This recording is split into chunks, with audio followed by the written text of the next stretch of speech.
morning po. Ito po sa munting gulayan ni Mrs.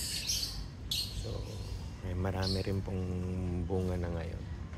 Tingnan po ninyo. Talong. O, diba?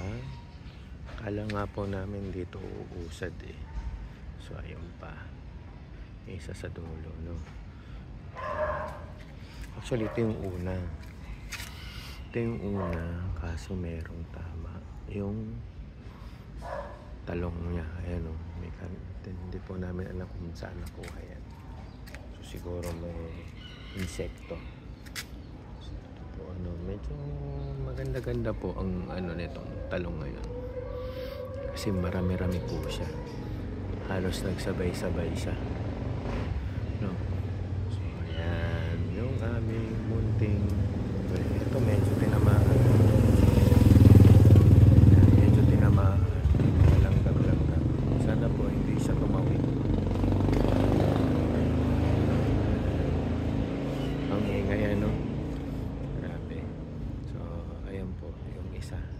Sana lumaki po siya ng maayos. Pero, ayan kasi parang tinabihan ng mga langgam. So, isa, dalawa,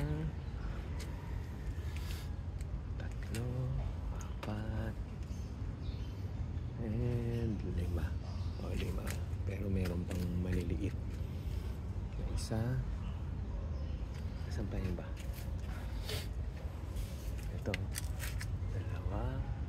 Tatlo. O. Diba? Ayan siya. Nung nakaraan po kasi, mga ganito pa lang. Yan. Kinuha na, pinakuha na, inulam na namin kasi nga meron kaming inabutan ng ganyan rin halos kalaki, pero matigas na siya. So, hindi ko lang alam kasi ngayon ito lumaki siya, lumalaki. So hopefully lumaki po siya ng ganito kalaki. Ayan. Ano po bang masarap na ulam dyan? Ano masarap na gawin? Siyempre torta, masarap. Kaya pwede rin isama sa binagoongan, no?